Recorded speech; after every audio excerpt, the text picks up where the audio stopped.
How's it, folks? Larian has just posted a community update that outlines their future plans, so let's go through it quickly. Since launching last month, a lot of tweaks and updates can already be seen in Baldur's Gate 3.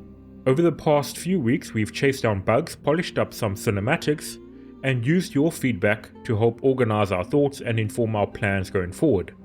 The first major patch just launched, solving over 1,000 bugs to hopefully make Baldur's Gate 3 an even better experience. But it was still a patch designed primarily to squash bugs. We want to go further than that.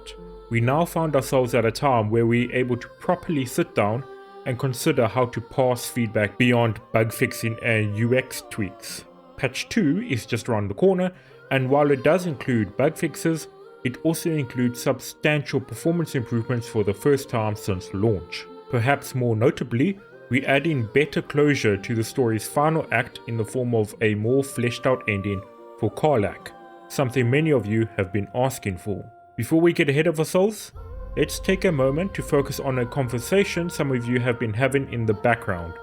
Many of the points that come out of this conversation are being funneled into the umbrella term of cut content, so we thought it would be helpful to give you some clarity about that as we think about the future of Baldur's Gate 3. We went through many different threads and reviews with our community teams, and we think we've managed to translate the discussion about cut content and Act 3 into three topics: performance, bugs, and user experience. On the topic of performance, the city of Baldur's Gate itself is ambitious, technically, narratively, and in scope. One of the biggest issues with creating games is that technology is always trying to keep up with your ambition. And here we've been hit pretty hard by some setbacks.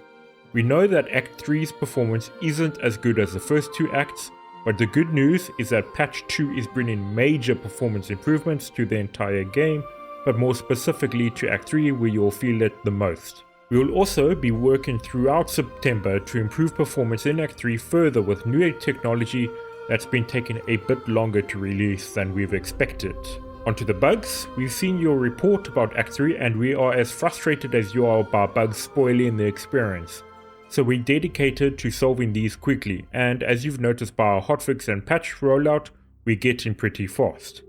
Our approach is that whenever blockers pop up, we either release a hotfix if a patch is not imminent, or include the fix as part of a patch if the patch is imminent.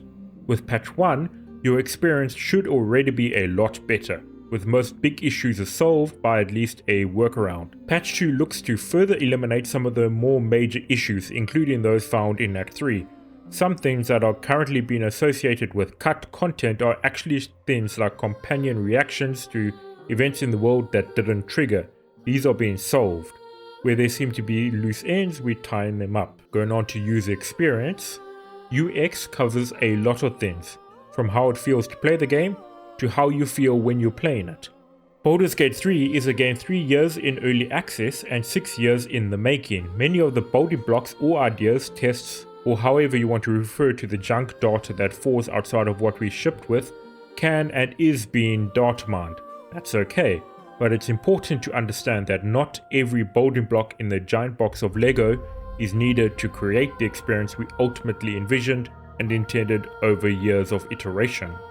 We've seen three types of complaints that are being referred to as cut content. The first references content that actually doesn't properly trigger because of a bug. For instance, some of Menthara's reactivity. We've located what's causing that and are working on it. Expect a fix for this soon.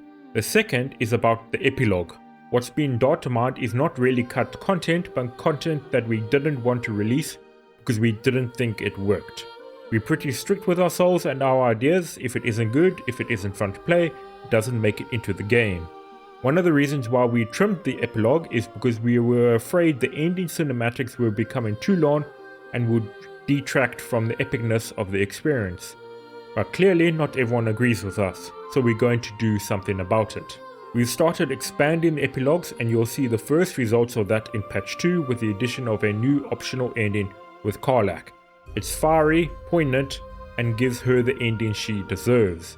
The third is about the things we actually didn't plan for, and those we once considered but ultimately didn't do. It was always our intention for the Upper City to be an epic cinematic epilogue bringing the story of Baldur's Gate 3 to a close, but we didn't talk about that in advance because it could have been a major spoiler. We feel confident that there's enough content in Baldur's Gate 3 and the city itself, clocking in weeks-long playthroughs at a time. But that's not to say Baldur's Gate 3 didn't see cuts just as every game. It's just important to know that what ultimately shipped was planned long ago, in function primarily of making Baldur's Gate 3 fun to play, not for us to close development quickly. Baldur's Gate 3 is a game with many release dates, and despite us moving its launch up for around a month, it's still a couple of years late. It was late because we grew teams, ambition and ideas in function of it being the best game it could possibly be. Thankfully, not every idea makes it into final launch. It wouldn't be the game you enjoy if they did. We are happy that Baldur's Gate 3 has resonated with a great many of you, but we will never take that for granted. We've committed to tying up loose ends, fixing the remaining bugs, and improving things where we see they could and should be improved. So what can you expect from us in the future? First, we'll keep on monitoring what bugs you encounter and we'll make sure to patch them as fast as we can. Second, we'll start making improvements based on the feedback you've given us. Baldur's Gate 3 means so much to a great deal of you, and in turn that means the world to us. We love this game and we're not done with it yet.